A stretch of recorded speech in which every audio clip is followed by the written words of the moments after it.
Hi und herzlich willkommen bei Rennrad News. Ich habe hier für euch das S-Works Tarmac SL8. Das ist die neueste Version des Superbikes von Specialized. Ich denke, das ist bekannt. Dieses Rad ist sehr leicht, trotzdem aerodynamisch sehr effizient, beliebt bei den Profis. Wir konnten das Bike recht lange und intensiv testen und berichten euch in diesem Video, wo die Stärken liegen, was es kostet, was es kann und was es vielleicht auch nicht kann.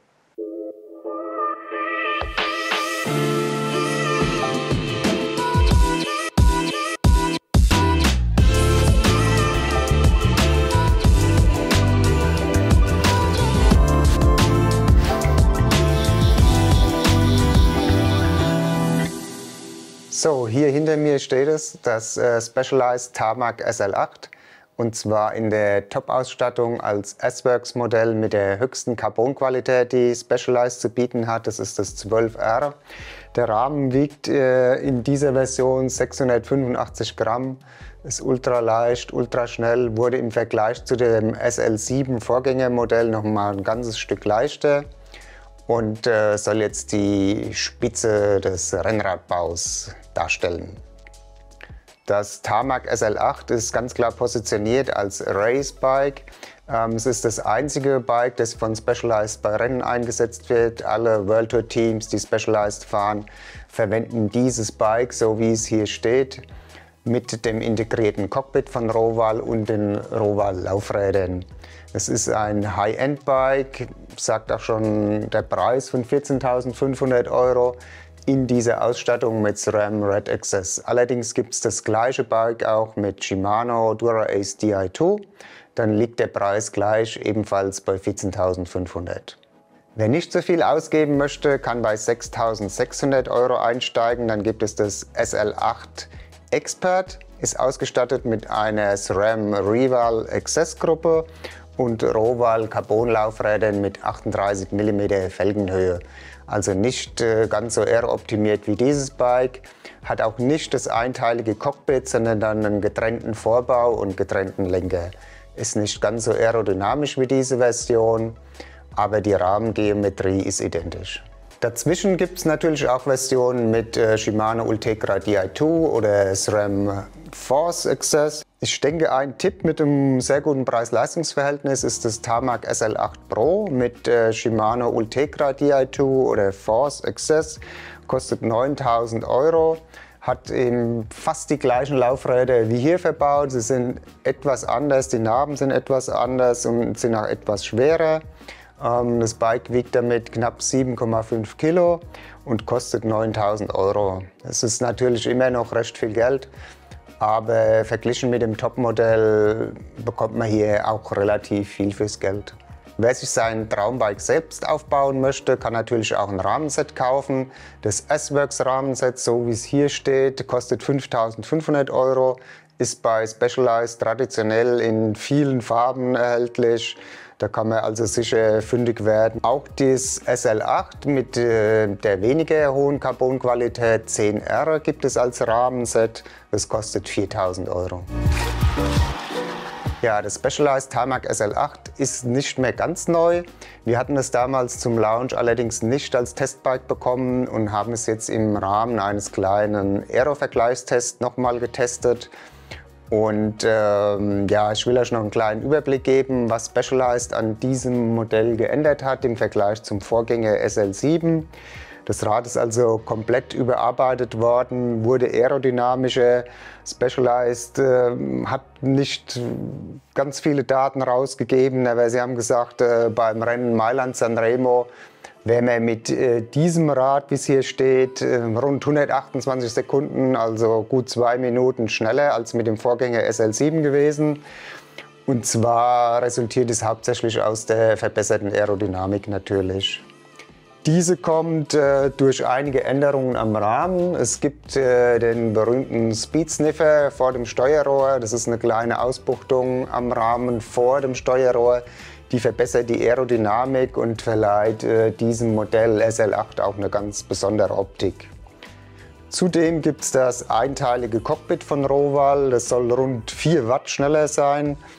Bei welcher Geschwindigkeit es gemessen ist, hat Specialized nicht angegeben, aber ich denke, das ist die übliche Messgeschwindigkeit von 45 km/h. Ist aber doch auch recht erstaunlich, nur für ein Cockpit 4 Watt und ja, das trägt eben auch zu der Gesamtleistung des Bikes bei.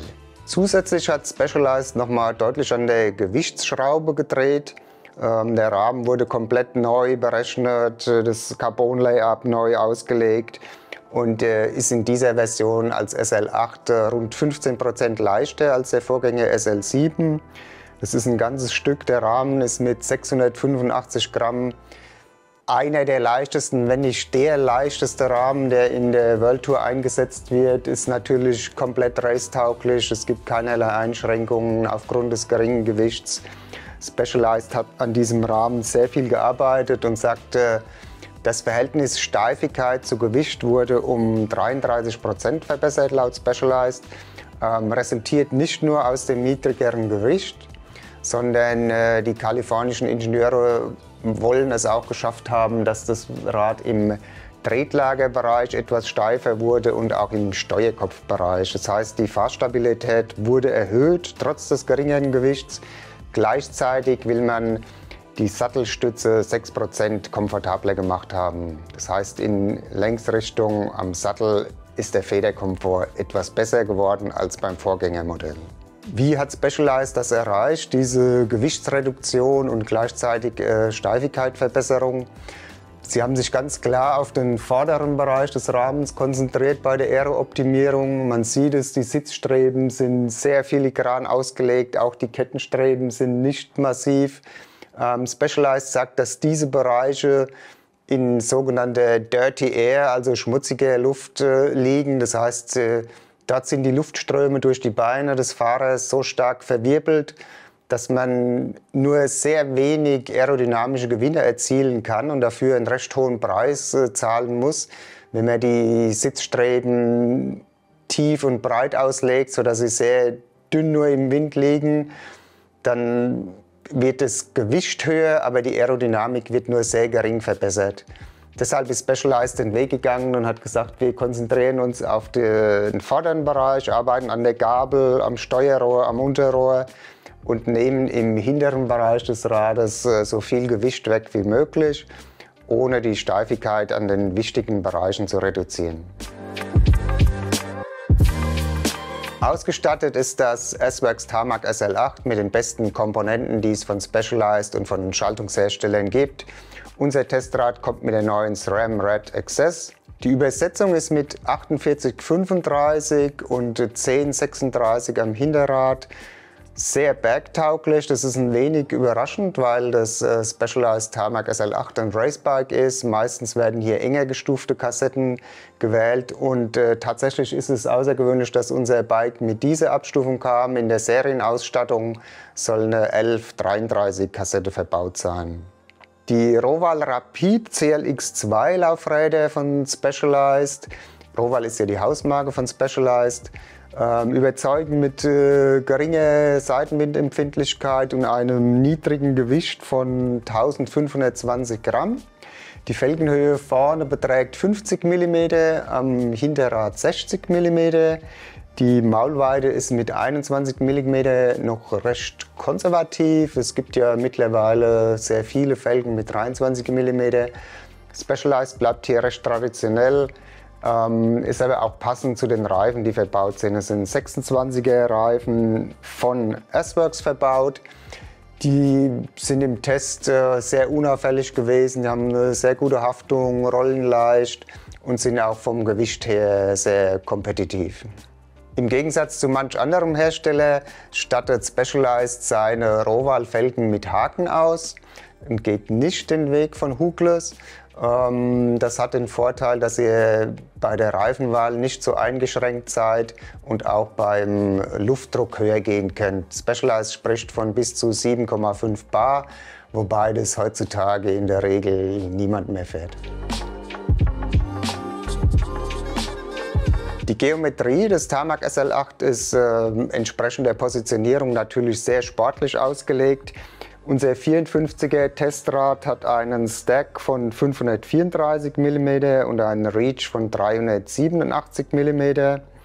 Das sind im Prinzip gängige Werte in diesem Bereich, wobei der Stack schon auffällig niedrig ist im Vergleich zu den meisten anderen Rädern aus diesem Segment. Ist Specialized nochmal ein ganzes Stück tiefer, also man kann das Cockpit noch, ich würde sagen, 10 mm tiefer als bei den meisten Mitbewerbern fahren. Wenn ich mit 1,76 m und 85 cm Schrittlänge meine normale Überhöhung von 13 cm einstellen möchte, habe ich nur noch 5 mm Spacer drin gelassen unter dem Vorbau. Serienmäßig ist das Rad gekommen, wie ihr es hier seht, mit einem sehr hohen Spacer-Turm von 35 mm. Es gibt hier also Luft nach oben, sprichwörtlich. Wer nicht gerne so sportlich sitzen möchte, muss den Gabelschaft nicht so weit kürzen, kann das Cockpit recht hochfahren. Aber gedacht ist es natürlich für den sportlichen Einsatz und da fährt man in der Regel ja eher mit tiefer Front. Macht nicht nur aerodynamisch Sinn, sondern bringt auch mehr Gewicht aufs Vorderrad und beeinflusst auch das Handling ein bisschen. Das neue einteilige Roval-Cockpit ist natürlich aerodynamisch und auch vom Gewicht her ein Vorteil, bringt allerdings auch den kleinen Nachteil mit, dass es nicht einstellbar ist. Man hat die Werte vom Vorbaulängen und Lenkerbreite ist natürlich fest vorgegeben.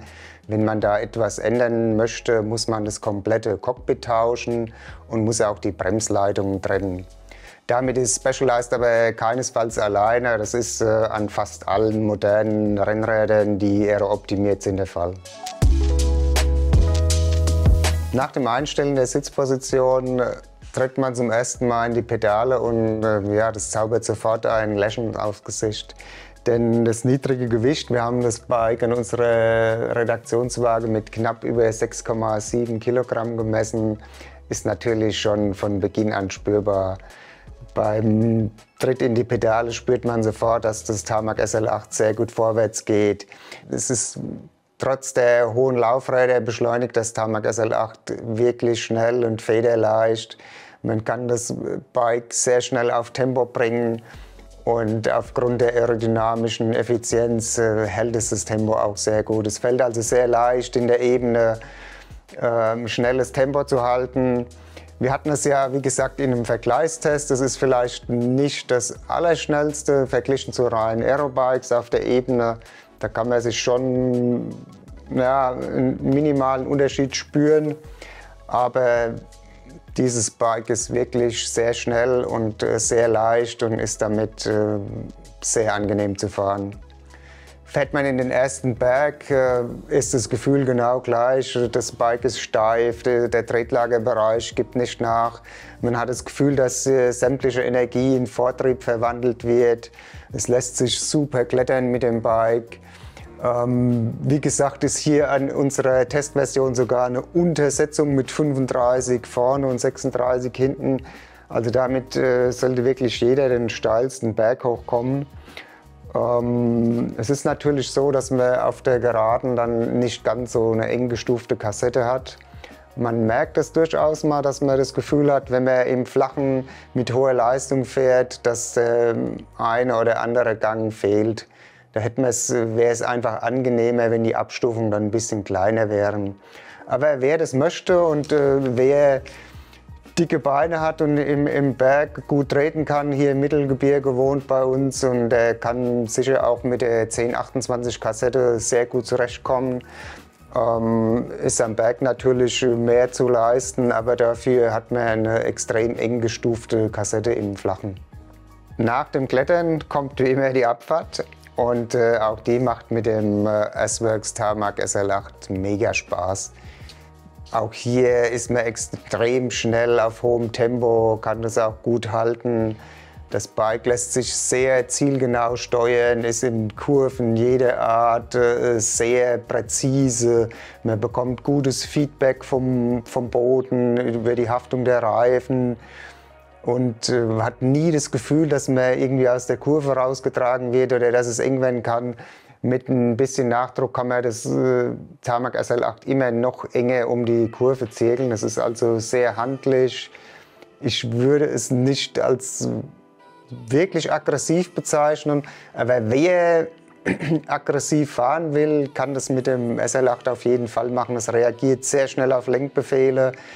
Das Vorderrad ist relativ leicht gemessen an der Bauhöhe, also das lässt sich super easy einlenken, bleibt aber trotzdem, ist das ganze Gefährt sehr stabil. Ja? Also man hat nie das Gefühl, dass es extrem nervös wird auf der Abfahrt. Es ist also rundum gut gelungen. Ja, die Abstimmung ist Specialized wirklich sehr, sehr gut gelungen bei diesem Bike. Bergabfahren macht riesig Spaß. Die hauseigenen S-Works Turboreifen in 26 mm Breite funktionieren sehr gut. Specialized geht bewusst den Weg und hat die Reifen relativ schmal gewählt. Man sieht am Vorderrad, dass die Felge deutlich übersteht, gemessen an der Reifenbreite. Das hat natürlich aerodynamische Gründe. Das Gesamtsystem funktioniert mit diesen Abmessungen einfach sehr gut. Allerdings sind die Reifen nicht ganz so komfortabel wie 28er Versionen, obwohl sie auf den Felgen fast 28 mm breit bauen. Aber wer mehr Komfort haben möchte, kann natürlich 28er Reifen montieren und hat, würde ich sagen, minimale Aero-Einbußen, dafür aber deutlich mehr Komfort. Wobei das meiner Meinung nach nicht notwendig ist, denn Specialized hat den Rahmen sehr komfortabel ausgelegt. Gemessen an der Bikeklasse natürlich, es ist kein Endurance-Rennrad, es ist ein reines Competition-Bike und man spürt immer, was auf der Straße passiert. Aber grobe Schläge und auch rauer Asphalt werden ziemlich gut gedämpft. Am Sattel ist der Komfort sehr hoch. An dem einteiligen Cockpit ist er nicht ganz so hoch wie am Sattel, aber trotzdem ist es sehr angenehm zu fahren. Also grobe Schläge werden da auch relativ gut gefiltert. Das ist wirklich für diese Bikeklasse ein sehr, sehr komfortables Rad. Das einteilige Cockpit, muss man auch dazu sagen, hat nicht jedem Tester sehr gut gefallen. Es ist von der Form her am Oberlenker recht tief. Man muss also gerade mit kleinen Händen hat man ein bisschen Probleme, eine sehr komfortable Position zu finden. Aber man muss halt Kompromisse eingehen. Specialized hat es ganz klar auf die perfekte Aerodynamik ausgelegt. Und von daher muss man diese kleine Kröte schlucken. Wobei das auch eine reine Geschmackssache ist. Ja, wer größere Hände hat oder das gewohnt ist, kann den Lenker sehr gut greifen. Zur Form ist zu sagen, dass er mit 40 cm eine angemessene Breite hat. Hat keinen Flair, der Lenker. Es ist also eine recht konservative Form. Wer schon mal mit moderneren Lenkern gefahren ist, die in der Regel an den Hoods deutlich schmäler sind. Ja, man geht heute ja runter bis zu 36 cm, hat dann meistens einen Flair, findet den Lenker eher breit. Aber das ist auch hier Geschmackssache. Trotzdem lehne ich mich ein bisschen aus dem Fenster und sage, dass an Aero-Rennrädern und aerodynamisch optimierten Wettbewerbsrädern so breite Lenker in Zukunft kaum noch zu finden sein werden. Also zumindest an den Hoods wird man deutlich schmaler fahren, denn es ist für die meisten Fahrer deutlich angenehmer. Und zudem hat es natürlich in der Regel eine deutlich bessere Aerodynamik, wenn die Arme enger zusammenliegen und man somit eine kompaktere Sitzposition hat.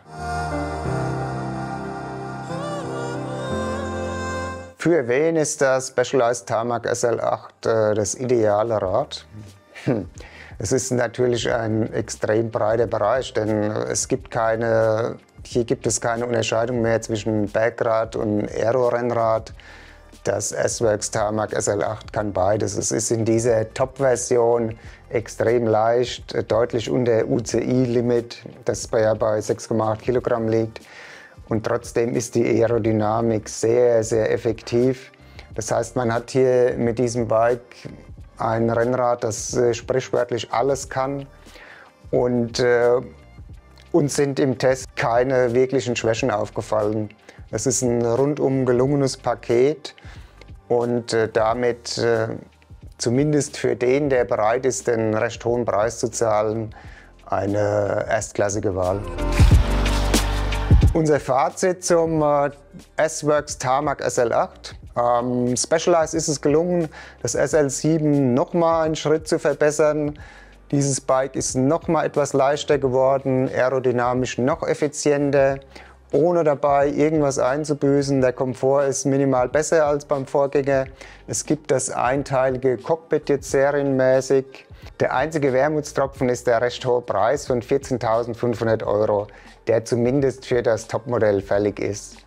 Wer weniger Geld ausgeben möchte, hat immer noch die Wahl von deutlich günstigeren Modellen, muss dann allerdings auch ein gewisses Mehrgewicht in Kauf nehmen. Alles in allem ist das S-Works Tarmac SL8 ein absolutes Spitzenbike, das auf allen Bereichen glänzen kann und keine wirklichen Schwächen zeigt.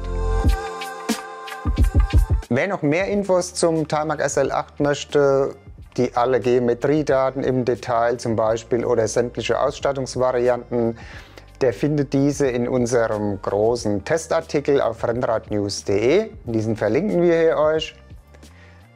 Ebenso haben wir dieses Tarmac SL8 in einem kleinen Vergleichstest gehabt gegen das neue Trek Madone SLR und das ebenfalls ganz neue Canyon Aeroad CFR. Als viertes Bike im Test war das Giant Propel Advanced SL. Auch hier gibt es sehr interessante Ergebnisse. Schaut rein in diesen Vergleichstest und informiert euch, was die Mitbewerber anbieten. Ansonsten sage ich danke fürs Zuschauen und bis zum nächsten Mal.